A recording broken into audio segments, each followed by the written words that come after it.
Hey guys, welcome to the Central Valley, California, to the Inja compound. Today we're gonna be taking a look at the Mooncool TK1 electric folding trike. The last time I reviewed a trike, it was so overpriced that it was ridiculous. This thing is like 1,600 bucks and it's folding design. I don't even know how that works for a trike, but yeah, we'll get this thing out of the box and just see how it looks. Let's do it.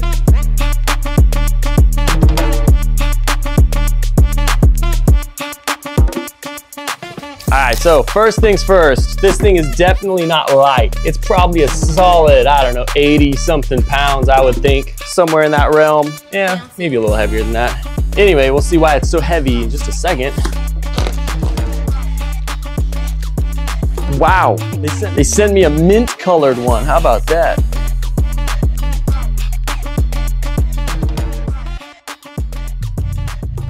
All right, well, here she is. If you can't see with your own eyes, I'm just gonna start sniffing.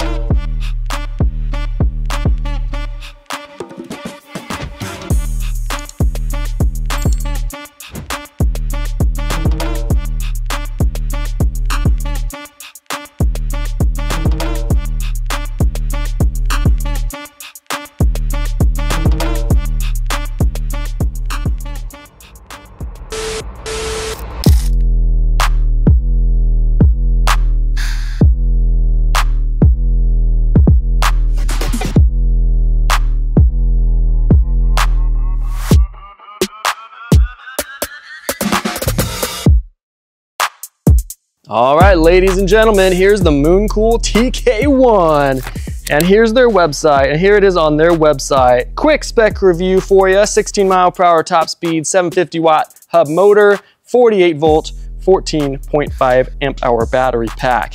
So we're looking at for the TK1. I don't think I've ever seen a motor setup quite like this one. It has the chain to the bicycle to the hub motor, and then on the other side, we have a chain to the rear axle. Very different. Then the rear brake, the caliper is actually on the bottom of this one. A little strange, but kind of cool. Real quick screen review for you. Pretty basic standard screen, up and down, gets your pedal assist going for you. Hold the top button down to turn on and off the headlight. Headlight is indeed decently bright. I'm sure it'll do fine at night, although it is very focused in the middle. Maybe they could add a headlight that kind of spreads a little farther on the road, just so you can see pedestrians in your path, you know, if you're riding in the dark. Besides that though, we got hydraulic brakes, which are nice. Got a horn. We even have turn signals that actually work on the middle light there. But dude, I'm looking at this thing as just a $1,600 e-trike. Like, this thing is absurdly cheap for what it is. Obviously powertrain's not super crazy, but e-trikes typically just sell for more money than e-bikes do. Obviously there's more hardware, but they're also less sold, so they, you know, have to price them higher because less units are sold, that kind of thing.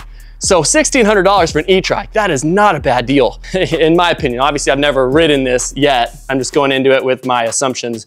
You got your basket, super practical. You got your other basket, very practical. I know there's actually a community around these things that actually build like big sound systems on the back. So, you know, maybe this is a good base to build off of. I have no idea. I'm not really a part of the e-trike community, but I'm here to just stress test whatever things people send me.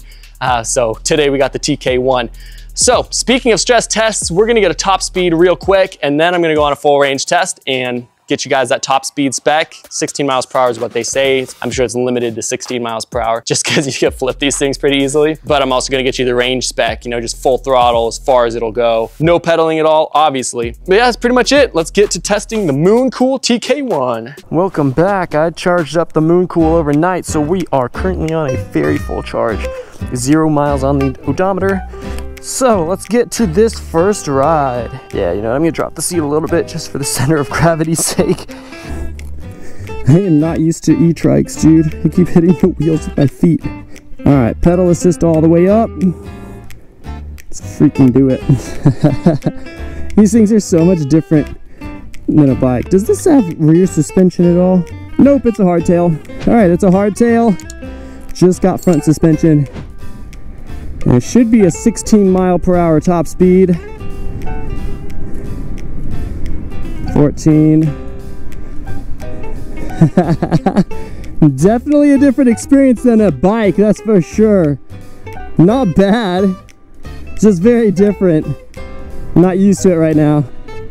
And you guys can see, yeah, we topped out at like 15.6, and I can feel it is electronically limited right there. Probably don't want to be going too much faster than that. I guarantee a lot of people have had, you know, times where they're just cornering too hard and they end up tipping over. So let's try to avoid that. But like, so far, I mean, nothing really. Even with no rear suspension, it's a lot more comfortable than the e-bike. I guess maybe because there's two wheels back there spreading out the vibration, I guess. But it's very comfortable for 1,600 bucks. I didn't really know what to expect out of an e-trike for that price. I feel like I'm like leaning like I'm on a freaking sport bike around corners. But yeah, for 1,600 bucks, I didn't know what to expect really. And obviously it's not like super, it's not like you're balling out with this thing, but like it's not bad for being on a, like it's not bad at all. It's actually like really comfortable to ride. I guess that's kind of what it was designed for. Practicality and just comfort for cruising. But I mean, honestly, first impressions is obviously it's not like super fast. It's not super fast or anything, but I mean, that's not the purpose of these, you know. I think I know the clientele these are geared towards, and they're not going to be wanting to go fast anyway. But I mean, yeah, it holds 15.5 miles per hour really well, and I mean, I could feel it kind of giving power and cutting out and kind of doing that back and forth, keeping it at 15.5 miles per hour. But yeah, dude, nothing to report. I could put a bunch of groceries in the front there. The brakes are nice and responsive. The throttle actually has a lot more power and pickup than I expected. It's a 750 watt peak hub motor. I would assume continuous, maybe 500 watts or something. But like, it does not feel underpowered as far as acceleration goes. And maybe it's just like the gearing they put on it with that extra chain. I have no idea. But yeah, I mean, fun trike to whip around, that's for sure. It's like cool for what it is. Obviously, it's not like my style, but today, obviously, it's my style now. And I'm here to do a stress test, so nothing's gonna be stopping me now. All right, let's get ourselves a top speed and whip out the old GPS. All right, let's see if we're tracking. Heyo, we're tracking. Let's get it. Let's get it. All right, and we're already up to speed pretty much. So I'm just gonna pull right back over, sustain it for a little bit until there's a little pylon thing. And brake test. That's not so fast because it's got 3 brakes. I don't know, or just more traction. Survey says we got 15.1 miles per hour, so speedometer is accurate enough by like within 0.4 mile per hour. Not bad at all. 15.1 is what we got. Limited speed out of the TK1. So there you guys have it. That's the top speed. I'm gonna freaking hit this cup. Let's go.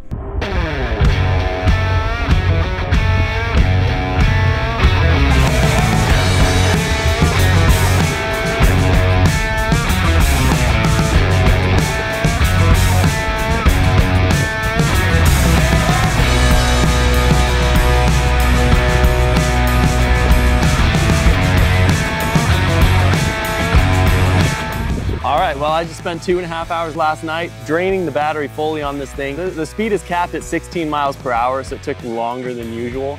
But 16 miles per hour is a good speed on this thing. Like, you probably wouldn't want to go significantly faster than that, and like, it gets you around fast enough. And plus, the slower you go, the more range you go. So, that being said, let me show you guys how much range we actually got on this thing.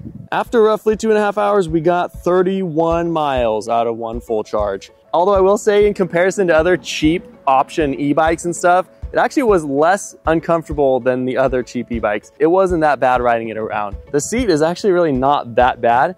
It's actually a pretty squishy seat, so it was tolerable for about 2.5 hours, just over 2.5 hours at full throttle on this thing. I wouldn't want to go significantly longer than that, but still not bad for being a $1,600 e-trike. Overall ride quality is not that bad. It is a hardtail, but it does have 2 rear wheels, so it kind of absorbs more of the vibration than a normal bike would. I was thinking about it, and I think technically we could call this thing a mid-drive motor because it's not actually in the wheel. It's a hub motor, but it's not in the wheel. I'm just gonna call it a mid-drive motor. That's really funny. I've never seen the center of a hub motor like not in a bunch of spokes. You can see there's supposed to be spokes through those, but they kind of just mounted it with its own little axle in there and put a chain to it. Also for $1,600, the headlight's not bad. Definitely bright enough to ride around at night. Much better than a lot of other e-bikes I've ridden. Yeah, man, I mean, really nothing more to say about it. You guys know the basic specs. All right, you guys, that's gonna do it for the Mooncool TK1 stress test today. 31 miles of range and 16 mile/hour capped top speed. And dude, for $1,600 for a full freaking e-trike, like the last one I reviewed got similar specs to this one and was like $3,500 or something. Before they sent me this, I didn't even really know there were e-trikes out there that was like budget friendly because they have so much more hardware than e-bikes do. And so they just have to be priced a little bit higher. Plus they're just more convenient and practical really because there's less that could, you know, fall off it. Bikes you have to lean and whatever, this kind of just straight. But yeah, that's gonna do it for me today. All I was here on my job today was just to stress test this thing, give you guys those real world specs as usual, so you know what you're buying if you're in the market for one of these things. If you like what you see, there is a link below to the Mooncool TK1 in the description. But yeah, go check it out. It's cheap, you know, it's good transportation. Range was significantly better than I expected. I did not expect to spend 2.5 hours on this thing, but I did. That's gonna do it. Thanks for watching, guys. I'll catch you in the next one. I'm gonna take you guys, gonna do a couple up and down the street passes. Show you guys how it looks.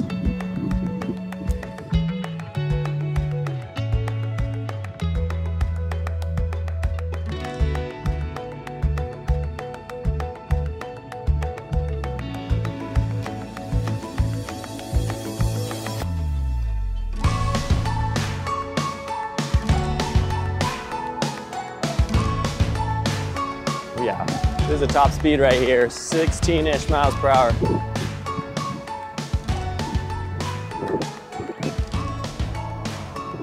All right, and we're at top speed again, brake test.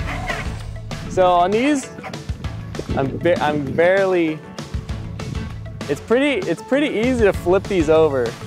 So you just gotta be careful at like high speeds. But once you get used to it, it's not that hard to control, that's for sure. But one thing I like about these is you could just be at a stop and like you can just sit on it. Like bikes, you have to put your feet down and like lean it and everything. You can just chill here. It's just like a seat, a moving seat. And then if you need to get out of a tight spot, just turn the handlebars like this and you can just, yeah. Anyway, fun e-trike though. Fun e-trike. It's not bad. I got no real complaints with it for 1,600 bucks. The ride quality is pretty decent for having a hardtail on it. Front suspension works and does its job how it should. Then I guess last thing to show you guys is just folding it up. I don't think it actually disconnects the battery when you open it, so I'm gonna turn it off. There we go, which I can actually appreciate. Better than a loose clamping mechanism. And this folds, and this will fold like this.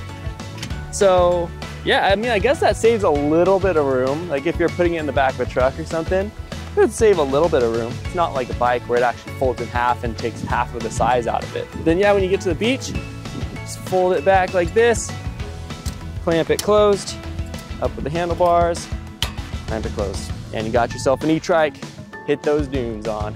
There we go.